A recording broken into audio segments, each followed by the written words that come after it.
నమస్తే. Welcome to Andhra Prabha. నేను మీ శ్రీవిద్య.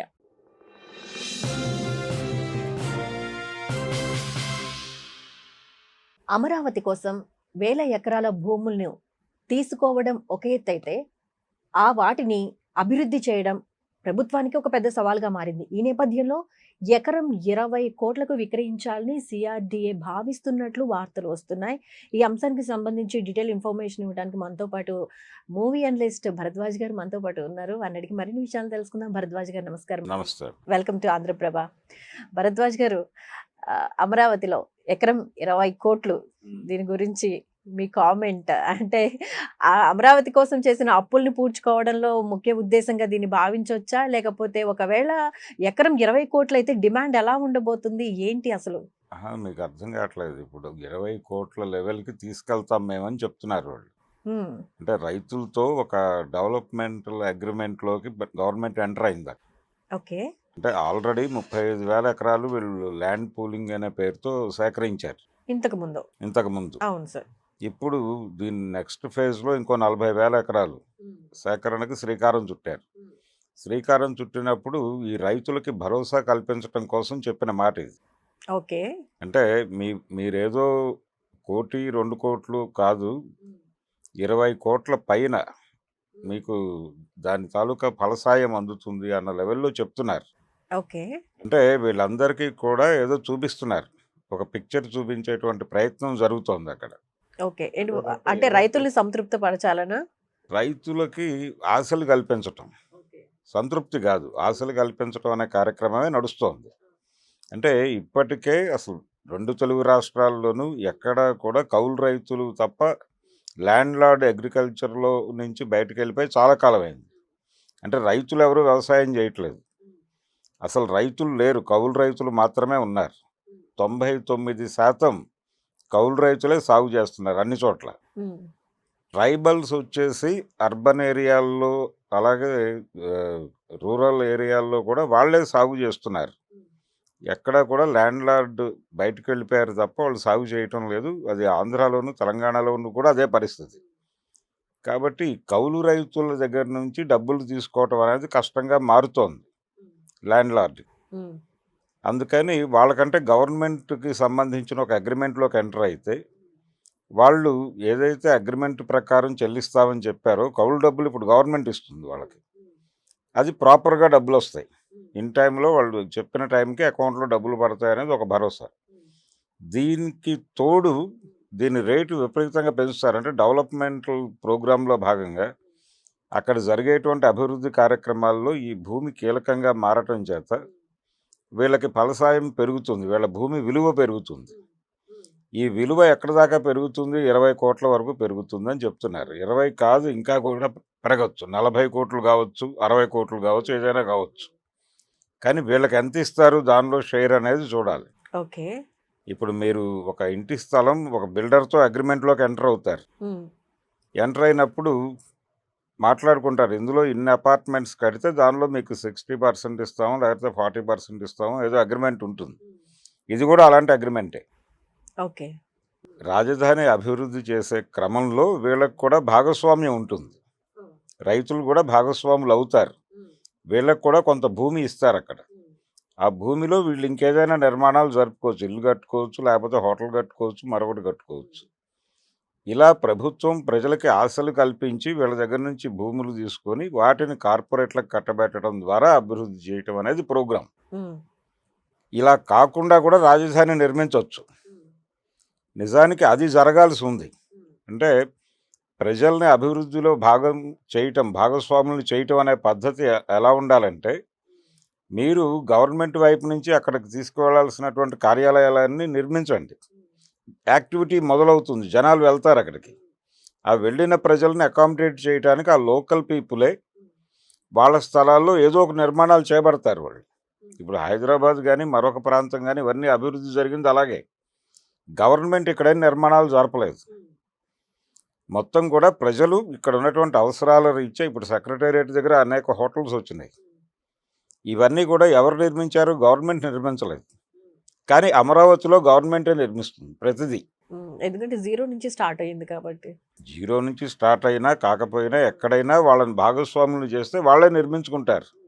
ఆ వచ్చినటువంటి ప్రజలకి ఇళ్ళు అద్దెకి ఇవ్వటానికి వాళ్ళే ఇళ్ళు నిర్మిస్తారు. అలాగే వచ్చిన వాళ్ళు ఉండటానికి హోటల్స్ వాళ్ళే కడతారు. ఆ మేరకు మీరు డిజైన్ చేసి ఇచ్చేసి ఉంటే, ప్లాన్ చేసి ఉంటే, అంటే అన్‌ప్లాన్డ్‌గా జరుగుతుందనే ఒక ఆర్గ్యుమెంట్ ఉంది అలా చేస్తే. ఓకే. అందుకని మీరే ప్లాన్ చేసి ఇవ్వండి. ఇచ్చి వాళ్ళే కట్టుకుంటారు. వాళ్ళకి బ్యాంక్స్ లోన్స్ ఇచ్చేలాగా ఏర్పాటు చేయండి. వాళ్ళే వాళ్ళ భూముల్ని వాళ్ళకి ఎంత భూమి ఉందో అంత భూమిని వాళ్ళే ఉపయుక్తంగా మార్చి లబ్ధి పొందుతారు. ఓకే. మీరు తీసేసుకుని వాళ్ళకి దానిలో భాగస్వామ్యం అని చెప్పి అది ఎప్పటికవుతుందో తెలియదు. అంటే మనకు మొదట్లో చెప్పింది చంద్రబాబు నాయుడు గారు 35 సంవత్సరాలు పడుతుంది క్యాపిటల్ నిర్మాణానికి అన్నాడు. అంటే ఇప్పుడు మీరు చెప్పిన 20 కోట్లు ఎప్పటికొచ్చాను వాళ్ళకి ఈ లెక్క ప్రకారం. అందుకని రాజధాని అనే పేరుతో ఒక రకంగా ప్రభుత్వం రియల్ ఎస్టేట్ వ్యాపారం చేస్తోంది అని విమర్శిస్తున్నారు ఇప్పుడు ప్రతిపక్షాల నుంచి. రియల్ ఎస్టేట్ మాత్రమే కాదు, అసలు జరుగుతోంది ఏంటంటే ప్రభుత్వం ఒక ల్యాండ్ బ్యాంక్ క్రియేట్ చేసుకుంటోంది. అన్ని ప్రభుత్వాలు చేస్తున్నాయి, కేవలం రాష్ట్ర ప్రభుత్వాలే కాదు, కేంద్ర ప్రభుత్వం అన్ని ప్రతి ప్రభుత్వం కూడా ఒక ల్యాండ్ బ్యాంక్ ఏర్పాటు చేసుకుని ఆ ల్యాండ్ బ్యాంక్ ఎందుకు ప్రిజర్వ్ చేస్తున్నారంటే కార్పొరేట్లను ఫెసిలిటేట్ చేయటానికి.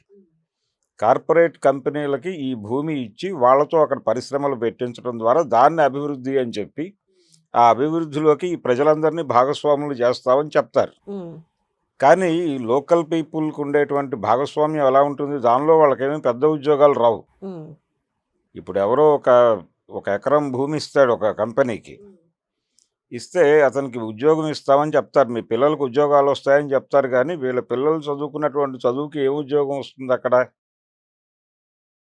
వాళ్ళు ఏ స్వీపర్లో లేకపోతే మరొకటో అలాంటి ఉద్యోగాలు వస్తాయి, వాచ్మెన్లో మరొకటో ఉద్యోగాలు వస్తాయి. ఇలా కాకుండా ఏ కంపెనీలు అయితే వస్తున్నాయో ఆ కంపెనీల్లో పనిచేసేటువంటి టెక్నికల్ నాలెడ్జ్ ఆ పిల్లలకి నేర్పేలాంటి ఇన్స్టిట్యూషన్స్ ఏమన్నా పెడితే, ఓకే, పెట్టి వాటిలో వాళ్ళని ట్రైన్ చేసి అప్పుడు వాళ్ళ క్వాలిఫైడ్ లేబర్ కింద తీసుకుని ఏదైనా పెద్ద ఉద్యోగాలు ఇస్తే వాళ్ళకి ఉపయోగం. ఇంత ప్రోగ్రామ్ గవర్నమెంట్ తీసుకుంటోందా అనేది అనుమానం. ఓకే. అందుకని ఏం జరుగుతుంది అనేది ప్రజల దగ్గర నుంచి ముందు భూములు తీసుకోవడానికి ఈ మాటలన్నీ చెప్తున్నారు వీళ్ళు. ఓకే. ఈ 20 కోట్లు 40 కోట్లు అని చెప్తే రెండోది వీళ్ళకి ప్రధానంగా వీళ్ళు ఆ మాటలు కూడా వింటలేదు.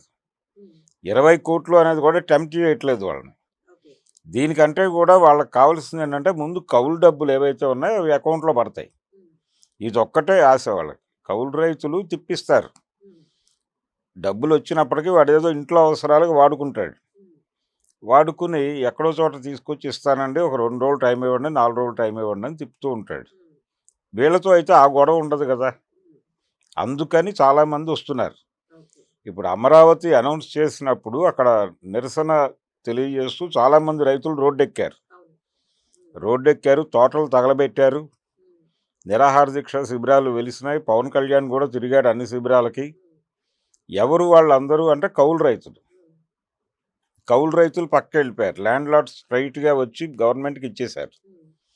ఇచ్చేసిన తర్వాత వాళ్ళకి ఏమీ లేదు అక్కడ, ఎందుకని టెంట్లన్నీ వెళ్ళిపోయినాయి. కాబట్టి ఇప్పుడు ప్రభుత్వము రైతుల మధ్య జరుగుతున్నటువంటి వ్యవహారం ప్రతి చోట జరుగుతోంది ఇది. ఓకే. ఇప్పుడు తెలంగాణలో కూడా ల్యాండ్ పూలింగ్ అనేటువంటి ప్రోగ్రామ్ ఒకటి రేవంత్ రెడ్డి గారు ఆ మధ్య మొదలుపెట్టారు, ఫార్మా క్లస్టర్లు అనే పేరుతో. అంటే ప్రతి ఒక 3-4 జిల్లాలకి ఒక సెంటర్ తీసుకుని అక్కడ ఫార్మా ఇండస్ట్రీ డెవలప్ చేస్తారని చెప్పి క్లస్టర్ల పేరుతో ప్రభుత్వం ప్రజల నుంచి భూమి తీసుకుంటోంది. తీసుకుని ఆ భూమిని కంపెనీలకు ఇస్తుంది, ఫార్మా కంపెనీలకి. వాళ్ళు అక్కడ కంపెనీలు పెడతారు, ఆ లోకల్ పీపుల్కి ఎంప్లాయ్మెంట్ అని చెప్తారు. కానీ వాళ్ళకి ఇందాక నేను చెప్పినట్టు ఆ చిన్న ఉద్యోగాలు దొరుకుతాయి, కానీ వాళ్ళ భూములు వెళ్ళిపోతాయి. అలా ప్రజలందరినీ అభివృద్ధి అనే పేరుతో, ఉపాధి అవకాశాలనే పేరుతో ఉపాధి అవకాశాలు కల్పిస్తాము, మీ జీవితాల్లో ఏవేవో చెప్తారు వాళ్ళు, రకరకాల కళలు కల్పిస్తారు వాళ్ళ కళ్ళ ముందు. కల్పించి వాళ్ళని అభివృద్ధి అనే పేరుతో వాళ్ళని దోచేసుకుంటున్నారు. అది జరుగుతున్నటువంటి కార్యక్రమం అన్ని చోట్ల జరుగుతుంది. ఇది కూడా ఒక రకమైన దోపిడీనే అంటారు. దోపిడీనే. అంటే అభివృద్ధి అనేది ఒక ఉగ్రవాదం కింద మారిపోయింది ఇప్పుడు. అంటే ప్రజల జీవితాలని నిర్వాసితుల్ని చేస్తున్నారు ప్రజల్ని. అంటే మీరు ఏ ప్రాజెక్ట్ అయినా తీసుకోండి, బాక్రా నంగల్ అయితే దగ్గర ఈ నుంచి మొదలు విషయంలో పెడితే రైతులు ఏ విధమైన డిమాండ్ చేయాలంటారు?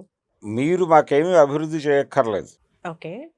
మేము చేసుకుంటాం, మాకు బ్యాంకుల నుంచి రుణాలు ఏర్పాటు చేయండి, అలాగే మీరు చేయవలసిన యాక్టివిటీ చేయండి, ఇక్కడికి జనాలు వచ్చేలాగా చేయండి, ఆ వచ్చిన జనాలకు కావాల్సిన సదుపాయాలు మేము ఏర్పాటు చేసి బిజినెస్ మేము చేస్తాం, వాళ్ళు ఎంటర్ప్రెన్యూర్స్గా మారుతారు ప్రజలు, తద్వారా వాళ్ళ అభివృద్ధికి వాళ్ళే దోహదపడతారు. మీరు సపోర్ట్ చేయండి వాళ్ళకి చాలు, ప్లానింగ్ ఇవ్వండి, ఎలా కట్టాలి, ఏ డిజైన్లు, అంటే రోడ్లు, దీనికి సంబంధించినటువంటి స్ట్రక్చర్ అంతా మీరు ఇవ్వండి, ఈ స్ట్రక్చర్లో మీరు ఇలా కట్టుకోండి అని చెప్పండి, వాళ్ళు కట్టుకుంటారు. మీరు కట్టి మీరు అభివృద్ధి చేసి వాళ్ళకి ఇవ్వటం అనే ప్రోగ్రాం వద్దు. ఓకే. గవర్నమెంట్ అనేది పరిపాలించడం కోసం ఉంది, వ్యాపారం కోసం కాదు. కానీ వీళ్ళు వ్యాపారం చేస్తున్నారు, రియల్ ఎస్టేట్ వ్యాపారం చేస్తున్నారు, వీళ్ళు బిల్డర్ అగ్రిమెంట్ చేసుకుంటున్నారు. ఇప్పుడు ఓకే. బిల్డర్కి ల్యాండ్ లార్డ్కి జరిగేటువంటి డెవలప్మెంటల్ అగ్రిమెంట్ గవర్నమెంట్తో చేస్తున్నారు ఇప్పుడు రైతులు. ఇది జరగచ్చు, జరగకపోనివచ్చు. ఆల్రెడీ ఒక వైఫల్యం చూసాము ఆ మధ్య. జగన్మోహన్ రెడ్డి దాని మీద డబ్బులు పెట్టడం ఇష్టం లేక, అంటే ఆయన ఉద్దేశం ఏంటి, ఆయన మేట నొక్కడానికి డబ్బులు కావాలని చెప్పి, క్యాపిటల్ మీద నేను డబ్బులు పెట్టను అని చెప్పి 3 రాజధానులు అన్నాడు ఆయన. దాంతో ఆ మొత్తం భూములన్నీ అలా ఎండిపోయి ఉన్నాయి ఆ 5 సంవత్సరాలు. కాకపోతే రైతులకి కొంత మేరకు డబ్బులు ముట్టాయి, అందుకని వాళ్ళు సైలెంట్గానే ఉన్నారు. కొంతమంది రోడ్డెక్కారు, ఆందోళనలు జరిగాయి. ఇదొక గొడవ చూసాం మనం ఆల్రెడీ. ఇప్పుడు ఈ గవర్నమెంట్ ఈ 35 ఏళ్ళు ఉంటుందా అనేది అనుమానం. ఇప్పుడు భూములు ఇచ్చేస్తారు, రేపు పొద్దున ఇంకేదైనా జరగచ్చు, ఇంకో గవర్నమెంట్ వచ్చి ఇంకో నిర్ణయం తీసుకోవచ్చు. ఈ ఇబ్బంది లేకుండా మీరు ప్రజలకు ఒక స్ట్రక్చర్ వేసి ఇచ్చేసి, ఈ పద్ధతిలో డెవలప్మెంట్ జరగాలి అని చెప్పి ఒక బ్లూ ప్రింట్ ఇవ్వండి, ఇచ్చేసి వాళ్ళకి ఏదన్నా వెసులుబాటు కల్పిస్తే మీరు బ్యాంకుల నుంచో ఏదో వాళ్ళే కట్టుకుంటారు. అలా భాగస్వాములు చేయండి, అది బెటర్. ఓకే. రైతుల్ని భాగస్వామ్యం చేయాలి. అంతే తప్ప మీరు 20 కోట్లు అవుతుంది, లేకపోతే 50 కోట్లు అవుతుంది అని చెప్పి భ్రమలు కల్పించొద్దు. రైట్ అండి. దానివలన ఏం జరుగుతుందంటే, మనకు ఒక పాత సామెత ఉంది, మబ్బుల్లో నీళ్లు చూసి ముంత వలక పోసుకున్నట్టు అని. అదే జరుగుతుంది ఇప్పుడు. ఓకే. సో, అమరావతి రైతుల విషయంలో ఇదే జరుగుతుందంటారు అదే ఓవరాల్‌గా. జరుగుతుంది డెఫినెట్గా. అంటే అమరావతిని భ్రమరావతిగా మార్చొద్దు ఓకే. అనేది కోరిక, అమరావతి అభివృద్ధిలో రైతుల్ని భాగస్వామ్యం చేయాలి. అంతవరకే. Right. Thank you so much అండి. Thank you.